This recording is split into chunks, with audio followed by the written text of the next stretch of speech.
If they buy their oil from Venezuela, they have to pay a 25% tariff to do business with the United States. Is that on top of existing tariffs? So, for example, China buys Yes, a lot of that oil. would be on top of existing. 45% That would tariffs mean, on China yep, next week. that's on top of existing tariffs, yes. What's the impact of Venezuela's sales of petroleum and natural gas to the world? In the annals of American economic history, few moments rival the audacity and sheer recklessness of President Donald Trump's proclamation on April 2nd, 2025. With unwavering resolve, he unveiled a 25% tariff on any nation importing Venezuelan oil, heralding it as Liberation Day for the U.S. economy. The objective was unambiguous: to strangle the economic lifeline of Nicolas Maduro's regime, severing its grip on global oil markets. Yet, what transpired was no calculated triumph. Instead, the world bore witness to a geopolitical maelstrom, a cataclysm that tore through the fabric of international trade and struck at the core of America's own oil industry. This policy, cloaked in the garb of righteous intent, represented a gambit of breathtaking scope. It aimed not merely to punish Venezuela, but to castigate any nation sustaining its oil-driven survival. Powers such as China, already entangled in a broader trade conflict, found themselves squarely in the line of fire. However, the true casualty emerged not in Caracas, but within the United States itself. The American oil sector, a titan of global energy, was blindsided by a deluge of unintended consequences. Within weeks, U.S. oil exports plummeted by an astonishing 94%, prices collapsed, and markets spiraled into chaos. From the trading floors of New York to the oil fields of Texas, a singular question reverberated. Was this the boldest stroke of strategic genius or the prelude to an unprecedented economic disaster? This analysis dissects the wreckage of that fateful decision, unraveling the layers of turmoil it unleashed. The immediate economic shockwaves will be laid bare, revealing a market thrown into disarray. The unforeseen geopolitical fallout will be scrutinized, exposing a world reshaped by miscalculation. Finally, the long-term scars threatening the U.S. oil industry's future will be examined, painting a portrait of an America at a crossroads. This is not a mere chronicle of tariffs and trade disputes. It is a saga of ambition, hubris, and the perilous interdependence of a global order where oil reigns supreme.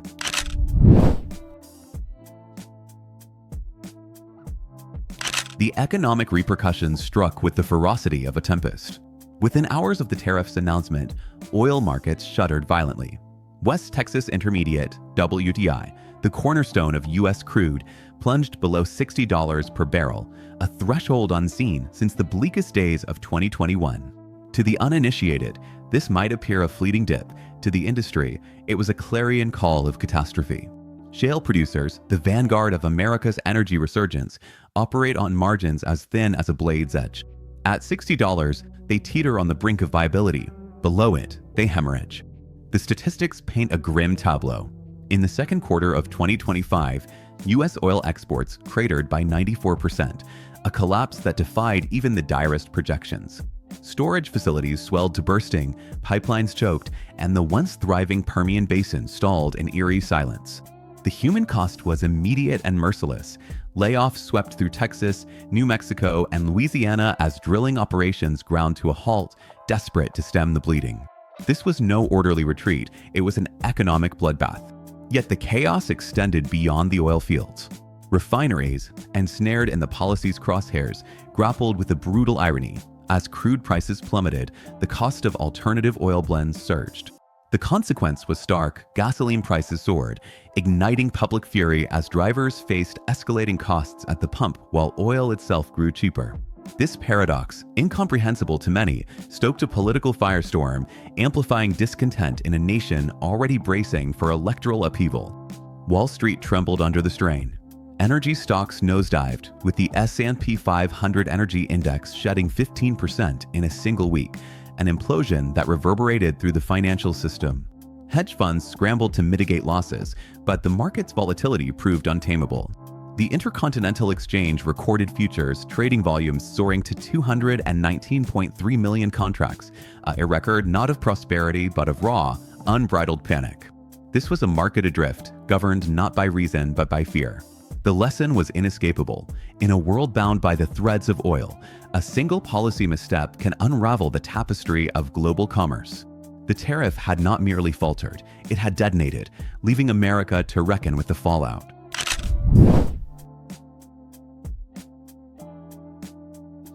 The architects of this tariff envisioned a surgical incision. What they ignited was a geopolitical inferno. By penalizing nations for purchasing Venezuelan crude, the United States triggered a frenzied race for alternative oil supplies, a contest that pitted global buyers against one another and, disastrously, against American interests. China, already embroiled in a trade war, responded with chilling precision. Beijing imposed retaliatory tariffs on U.S. goods, but its true counterstroke was more insidious. It pivoted to suppliers like Russia and the Middle East, effectively boycotting American oil. The impact was seismic. With China, the world's second-largest oil importer, turning its back, U.S. producers faced a devastating void. Export contracts dissolved, and the machinery of America's oil trade faltered. The repercussions rippled beyond Asia. Allies such as South Korea and Japan, wary of entanglement in Washington's unpredictable orbit, recalibrated their strategies. They diversified their oil sources, reducing dependence on U.S. crude to shield against future policy shocks. The implication was profound. America's reliability as a trade partner had been cast into doubt. Trust, the bedrock of international commerce, began to crumble. Domestically, the policy's contradictions sharpened. Trump's Liberation Day rhetoric rang hollow in rural America, where the tariff's toll was most keenly felt. Farmers, battered by prior trade disputes, now faced soaring fuel costs as agricultural prices plummeted, a cruel twist that undermined the very constituencies the administration claimed to champion. The heartland, once a bastion of support, simmered with. Geopolitically, the tariff proved a windfall for America's adversaries. Russia seized the moment, ramping up oil exports to Asia and filling the vacuum left by Venezuelan and U.S. supplies. Iran, too, gained newfound leverage, its sanctioned barrels growing more appealing in a market starved for stability. In its zeal to isolate Venezuela, the United States had unwittingly fortified its rivals, a strategic blender of staggering proportions. This was no triumph of foresight, it was a masterclass in self-inflicted wounds. The tariff, a blunt tool in a realm demanding precision, had boomeranged with devastating force.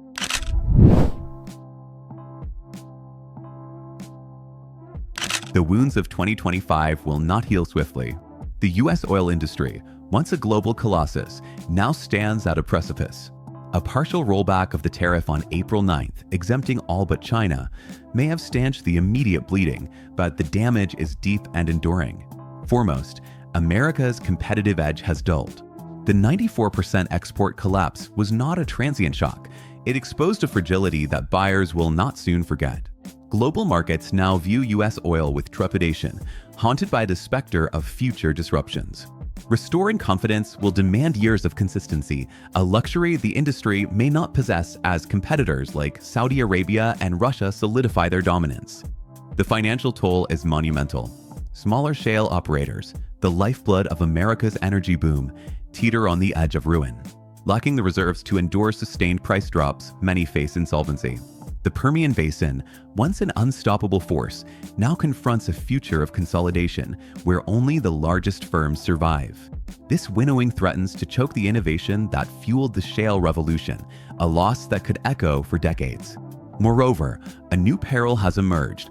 Policy risk now rivals price volatility as the industry's gravest threat. The tariff debacle underscored a chilling reality: political caprice can upend markets in an instant. Every decision, from exploration to trading, must now account for Washington's volatility, layering cost and complexity atop an already strained sector. Growth, once a given, hangs in the balance. At its core, the crisis has shattered a cherished illusion: America's vaunted energy independence is a myth.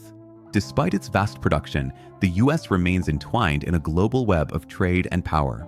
The tariff laid bare the folly of isolationism, proving that retreat is no shield against the world's currents. The path forward demands not defiance, but dexterity, a recalibration of policy to marry strength with resilience. The stakes are existential.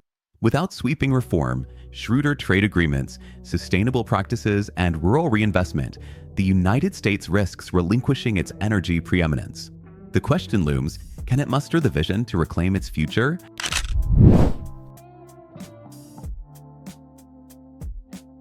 The Venezuelan tariff of 2025, a policy born from the fervor of American populism, was meant to cripple Caracas, but instead unleashed a devastating boomerang effect on the United States itself. Rather than showcasing resolve, it stands as a glaring testament to misjudgment, slashing U.S. oil exports by a staggering 94% and driving prices to a dismal $60 per barrel, well below the break-even threshold for shale producers. This self-inflicted wound has fractured markets, crippled an industry once brimming with confidence, and exposed the fragility of a nation too reliant on bravado over calculated strategy. The fallout is stark. Supply chains faltered, jobs evaporated, and America's global standing as a reliable energy titan eroded overnight. Meanwhile, Canada, untouched by the tariffs' direct blast, has emerged as an improbable yet undeniable victor. Its stable governance, bolstered by diversified trade networks through agreements like CETA and CPTPP, has allowed it to seize the moment with surgical precision. Oil shipments to Asia spiked by 25%, refining margins swelled by 12%, and markets from Seoul to Berlin now turn to Canada's steady hand over America's chaos. This is no mere fluke. It's a masterstroke of reliability in an oil-driven world where unpredictability is a death knell. The US must confront a bitter truth. Trust, once shattered, is a currency not easily regained. To claw back relevance, it must shed arrogance for adaptability, isolation for integration, and reckless gambits for deliberate strategy. The clock is ticking. Failure here doesn't just spell economic decline, but geopolitical oblivion.